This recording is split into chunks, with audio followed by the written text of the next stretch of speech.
Corpo de Cristo, a origem, natureza e vocação da Igreja no mundo. A aula de hoje, as imagens bíblicas da Igreja. Vamos lá então. Pai, nós somos gratos ao Senhor por todas as coisas. Muito obrigado por esse dia que se inicia, Senhor. Abençoa meu irmão, minha irmã, abre o nosso entendimento, fala conosco, derrama, Deus, da Tua presença sobre nós, do Teu Espírito, Papai, para que a gente possa mesmo, Deus, suportar e entender que o Senhor é absoluto sobre todas as coisas. Muito obrigado, Pai, em nome de Jesus. Vamos lá então. Algumas imagens que podem falar conosco a respeito da igreja. Quero que você observe bem essas imagens, através do casamento, através da figura da noiva, através do corpo, do templo físico, mas também nós como templo do Espírito Santo. Uma nação santa, um povo escolhido. Deus usa o mundo para falar conosco. E finalmente, como ovelhas do bom pastor, somos o rebanho de Deus. Pense um pouco nisso. Como é que Deus está usando para falar com você? Através do seu casamento, através de uma noiva, através do povo que Ele escolheu, através do corpo físico, dos órgãos, do funcionamento. Você como ovelha, Ele como pastor, para que você possa entender o amor de Deus em todas essas coisas. Vamos lá então para o texto áureo. Maridos, amai vossa mulher, como também Cristo amou a igreja, e a si mesmo se entregou por ela, para que a santificasse, tendo-a purificado por meio da lavagem de água pela palavra, para apresentar a si mesmo igreja gloriosa, sem mácula, nem ruga, nem coisa semelhante, porém santa e sem defeito. Assim também os maridos devem amar a sua mulher, como ao próprio corpo. Quem ama a esposa, a si mesmo se ama, porque ninguém jamais odiou a própria carne, antes a alimenta e dela cuida, como também Cristo faz com a igreja, porque somos membros do seu corpo. Eis porque deixará o homem a seu pai e a sua mãe, e se unirá à sua mulher, e se tornarão os dois uma só carne. Grande é esse mistério, mas eu me refiro a Cristo e à igreja. Não obstante, vós, cada um de per si, também ame a própria esposa como a si mesmo, e a esposa respeite ao marido. Pedro diz assim: vós, porém, sois raça eleita, sacerdócio real, nação santa, povo de propriedade exclusiva de Deus, a fim de proclamardes as virtudes daquele que vos chamou das trevas para a sua maravilhosa luz. Vós sim, que antes não erais povo, mas agora sois povo de Deus, que não tinhas alcançado misericórdia, mas agora alcançastes misericórdia. Vamos lá para a verdade prática. Por meio de cada imagem que retrata a igreja, o Espírito Santo revela-nos o quão gloriosa ela é. É muito interessante você reparar que, ao falar sobre a noiva, sobre o corpo, sobre o marido amar a esposa, cuidar da esposa, Deus está usando as coisas do dia a dia nosso para explicar aquilo que é espiritual para nós. Somos igreja do Senhor, somos povo, sacerdócio real, povo separado exclusivamente para o Senhor. Então, nesses dois versículos que eu coloquei ali, na carta de Paulo aos Efésios e no versículo de Pedro, na primeira carta de Pedro, a gente tem um resumo de tudo que vamos falar na aula de hoje. Por quê? São exemplos, são imagens que Deus usou nesse tempo que nós estamos vivendo, no tempo passado, para poder falar para a gente a respeito da igreja. Uma das imagens mais desafiadoras, talvez, da igreja é a que apresenta como uma habitação de Deus. Ora, não sabeis vós que sois o templo aonde habita o Santo Espírito de Deus? Como que Deus pode habitar dentro de nós? Ter essa consciência teológica a respeito da natureza da igreja pode ser o quê? transformador para mim, para você e para quantos tiverem que crer em tudo isso. A noiva de Cristo, a esposa de Cristo, o rebanho de Deus, a geração eleita, o sacerdócio real, a nação santa, o povo adquirido, o corpo de Cristo, o santuário de Deus e, finalmente, a casa de Deus, são as imagens que vamos falar durante essa aula. Vamos lá para a introdução? Cada crente, eu, você, aqueles que se convertem a partir de agora, que passou pela experiência de salvação, isto é, foi regenerado, justificado e santificado, faz parte da Igreja de Cristo. Nesse sentido, cada um exerce uma função sacerdotal diante de Deus e diante do mundo. Por isso a igreja é uma instituição em que Deus habita. O véu do santuário foi rasgado de cima a baixo, nos dando o quê? Livre acesso ao Pai. No tempo do Antigo Testamento, da Antiga Aliança, do Antigo Pacto, o sacerdote intercedia pelo povo. Deus falava com o sacerdote falava com o povo. Era diferente. Hoje não. Nós temos livre acesso a Deus através de quem? De Jesus Cristo. Não precisamos pedir para mais ninguém. Por isso, muitas vezes, a idolatria a Maria, ela traz isso para nós como um sentido errôneo da verdade. Nós não precisamos pedir para alguém para que essa pessoa peça para Jesus Cristo. Não, nós podemos falar com Ele diretamente. A função da igreja hoje é nos conectar a Deus, sabendo que o corpo de Cristo tem seus membros diferentes, mas uma só fé, um só batismo, um só amor, uma só esperança. Cristo Jesus, mediador entre Deus e os homens. Tá bom? Vamos lá então. Cada uma dessas figuras representa um aspecto diferente e maravilhoso da igreja de Jesus Cristo. Deus sempre desejou se relacionar conosco.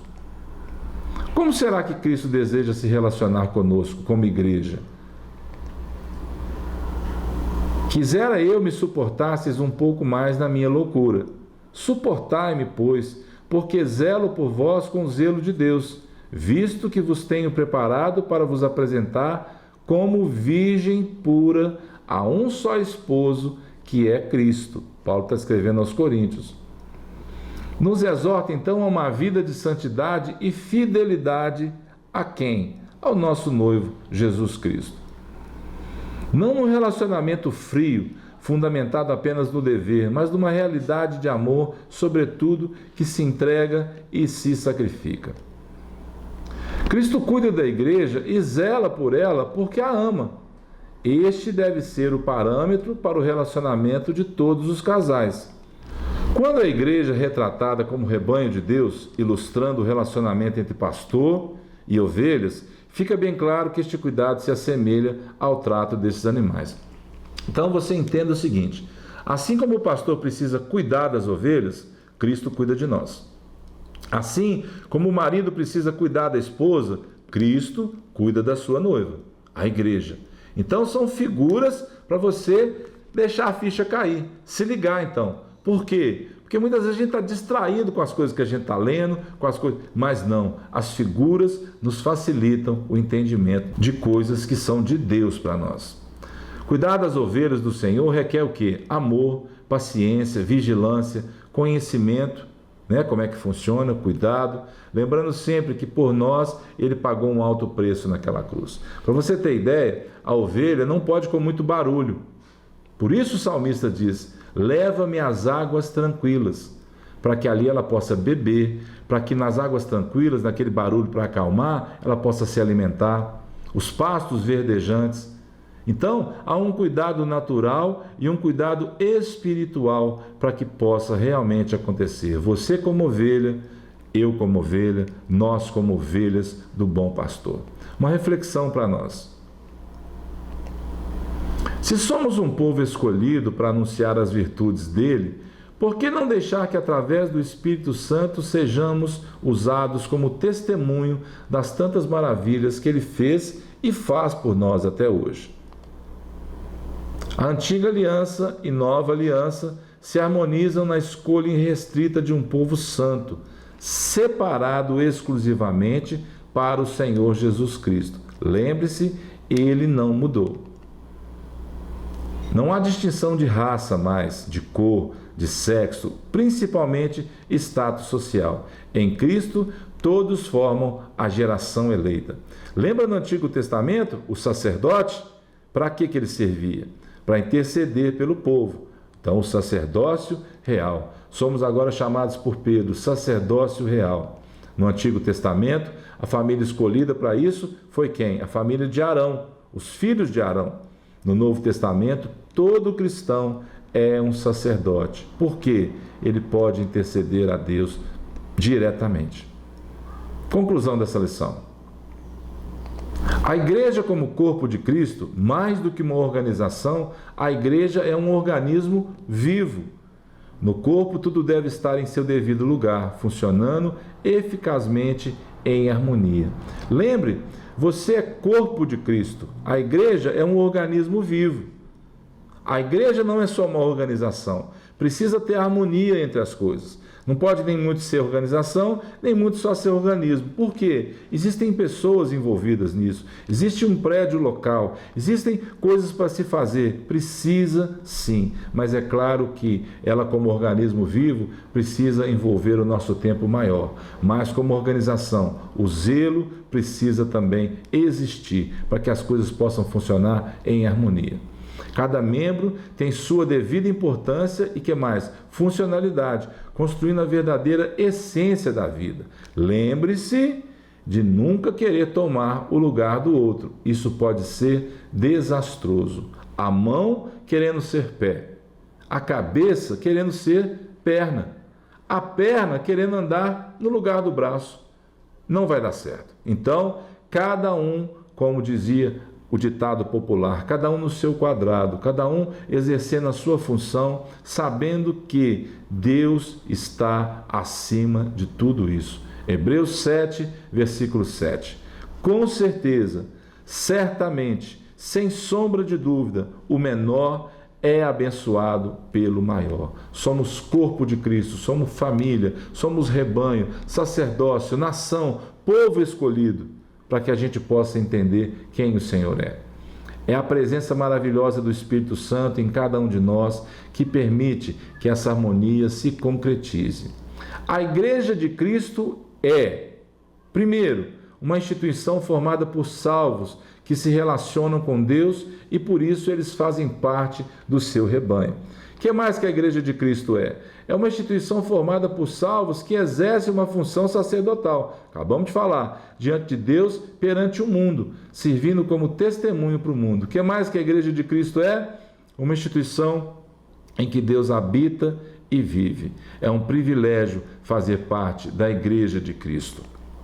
Necessário é compreender a Igreja tanto em seu aspecto institucional como funcional. É o que eu falei antes. A igreja, o mundo todo, somos igreja, mas as quatro paredes é exatamente a parte funcional. Ela precisa realmente ser cuidada, com zelo, com responsabilidade. Qual é o seu lugar, então, no corpo de Cristo? Quem você é em Cristo Jesus? Você é uma criatura? Você é um filho? Você é liberto? Você é escravo ainda? Como você está com relação à sua identidade? Que mais? Qual é o seu papel? Para que você foi chamado? Para copiar as pessoas? Não. Foi chamado para ser livre e em Cristo Jesus descobrir talvez a sua vocação, o seu ministério. E a quem temos servido? Será que aos homens? Será que à própria igreja? Ou será que a um Deus vivo? Como diz o escritor aos Hebreus, dura coisa é cair nas mãos de um Deus vivo. Ele está vivo. Jesus Cristo ressuscitou para que nós tivéssemos vida e vida em abundância. Então, como ovelha de um bom pastor, o bom pastor dá a sua vida pelas ovelhas. Jesus certa vez disse assim: a minha vida eu dou, ninguém tira ela de mim, porque eu recebi isso do meu Pai. Então, muitas figuras estão espalhadas para que você entenda. Se você quiser, você pode realmente buscar o Senhor e ser cheio da presença dEle. Que o Senhor te abençoe. Fique em paz e até a próxima, em nome de Jesus.